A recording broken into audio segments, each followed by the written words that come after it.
سيدة إلينا بانوفا، المنسق المقيم في الأمم المتحدة في مصر، أهلا بيك على تلفزيون الوطن. My pleasure. في البداية اسمحي لي أسأل حضرتك إيه الفرق بين المنسق المقيم والممثل المقيم للأمم المتحدة في مصر؟ As a resident coordinator, the United Resident Coordinator, that's the designated representative of the United Nations Secretary General in our country, in this case in Egypt. And as a resident coordinator, I coordinate the work, all the activities of all the UN agencies here in Egypt. Resident representative is usually a position that is granted to heads of agencies. We have UNDP resident representative or UNICEF representative or WHO representative, but the coordinator is the person that coordinates the work of all these UN agencies. إيه هو الدور الأساسي اللي بيقوم به المنسق المقيم للأمم المتحدة في مصر؟ The core is coordination, right? It comes from resident coordinator. So our main responsibility is to make sure that the UN system in a certain country, in our case in Egypt, works together coherently so that we support or we partner with Egypt for the implementation of the Agenda 2030, the Sustainable Development Goals, but most importantly, of course, the national priorities of the country. And Egypt, as one of the early adopters of the 2030 Agenda, have their own national strategy, which is Vision 2030, which is aligned with the Sustainable Development Goals. So as resident coordinator, we bring the agencies together so that they can partner with the government for the implementation of the Sustainable Development Goals. Another important role of the resident coordinator is to make sure that the agencies work more coherently, because the issues of nowadays are very complex. One agency on its own cannot solve the issues, so that's why we need the agencies with their mandates to come together, work, and the role of the resident coordinator will be to convene this partnership between the agencies. And maybe another aspect that I can bring to the table is that the resident coordinator is someone who knows where in the system is the expertise. Because we have many agencies. In Egypt, we have 26, right? 26 agencies. Each agency is with its own mandate. So they all, each of them bring something to the table. As a resident coordinator, I know where the expertise lies, and then I can leverage this expertise from the various corners of the UN system so that it comes together and it is provided to the country. مصر بتستضيف قمة المناخ في شرم الشيخ في شهر نوفمبر اللي جاي. ده بيعني ايه للأمم المتحدة بشكل عام وللمنسق المقيم للأمم المتحدة في مصر بشكل خاص؟ As a UN, together with the host country, we have a joint responsibility to deliver on a successful COP. And as a United Nations, of course, it starts globally because it's a global event. There is a lot of coordination that needs to come under the leadership of the United Nations Secretary General. There is a COP27 task team that has been established to partner with the presidency for the COP27 at regional level. And since this is considered as African COP, because it's hosted on the African continent, it's the African turn, and Egypt on behalf of Africa is hosting. So a regional level is extremely important because it's an opportunity to put on the table the issues which the African continent is facing. And we know that currently the African continent contributes only 3% to the global gas emissions, but it's a continent that suffers a lot from the consequences and impact of climate change, although it doesn't contribute to these consequences. And the UN, being represented in all the 54 countries on the African continent, has also this responsibility of bringing this expertise, bringing, these solutions to the table, and bringing also the challenges and the issues of Africa. We will be coming with a joint publication which will bring the good practices along mitigation and adaptation, successful, scalable projects that we can demonstrate at the COP27.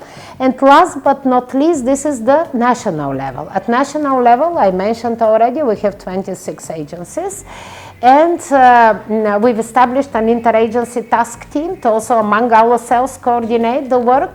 And we have a lot to demonstrate at the COP27 based on the work and the achievements which we have here in Egypt together with the government.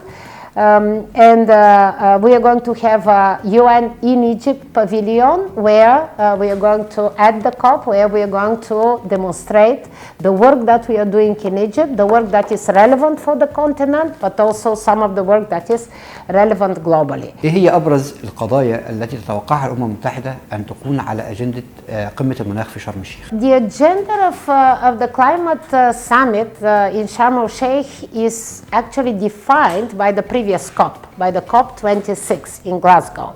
There is an unfinished agenda, 4 items: mitigation, adaptation, climate finance, and loss and damage. These are the 4 basically pillars of the agenda which will be also discussed in Sharm el-Sheikh. If you look at the mitigation, of course, the most important goal is to keep the 1.5 degrees alive. This is the goal we're aiming at. That's a goal of mitigation agenda. The next agenda item is adaptation, as I said. A decision was taken that there should be a progress around setting up a global goal on adaptation. Which means also attracting not just the public sector but also the private sector to invest in adaptation projects like agriculture, water management, food security. All this matters when we talk about adaptation.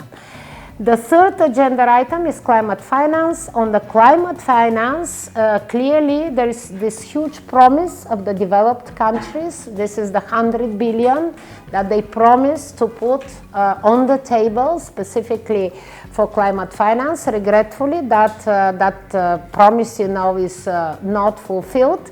The deadline for this is 2025, but from what we see, the developed countries are actually not coming up with what they've promised. So there is a huge push, and also the Secretary General has put, this goal that the climate finance on adaptation should be at least 50% of the overall climate finance. And then the other goal will be, of course, to increase the share of the private sector. Currently, private sector invests only 5% in the climate finance. Loss and damage, clearly, that's an agenda where, because we see damages everywhere, losses are already there. So, the developing countries want to be compensated. They want to have a financial facility that will compensate them for the damages and the losses which they're experiencing already. So it's not to adapt, it's not in the future, it's happening now. It's suffering happening now on the ground. ما الذي يمكن أن تقدمه الأمم المتحدة لمشاركة المجتمع المدني وبعض الفئات الخاصة في مصر في مؤتمر شرم الشيخ للتغيرات المناخية؟ On that question, as you know, COP principle, the conference of parties, it's a very structured process, right? There is a process of accreditation, and the civil society organizations plus other observers, they need to apply so that they can get this status of observers. But this should happen a year, even more than 18 months before the actual COP. So what happened for COP27 is that not only one NGO, this is RIOT, applied and got accreditation. The rest of the NGOs, they did not apply. And the application is to the Secretariat of the Convention. This is the UNFCCC. So what the presidency did, which we really appreciate, is that they agreed with the UNFCCC to have one-off accreditation for, you know, a number of NGOs that will be able to attend the blue zone of the COP27. As United Nations, we are working mainly with youth, with young people. We are supporting the local conference of youth, the local COI. It's currently taking place in 5 governorates, and in October there will be a national conference of youth on climate change. We are supporting, I am supporting as resident coordinator, also the UN agencies are also supporting. And then the other constituency, this is the Global Youth Constituency. This is the COI 17. So it's the 17th Conference of Young People. It usually happens, you know, the days before, the week before the actual COP happens. السيدة إلينا بانوفا، المنسق المقيم للأمم المتحدة في مصر، شكرا لحضرتك. My pleasure, sir.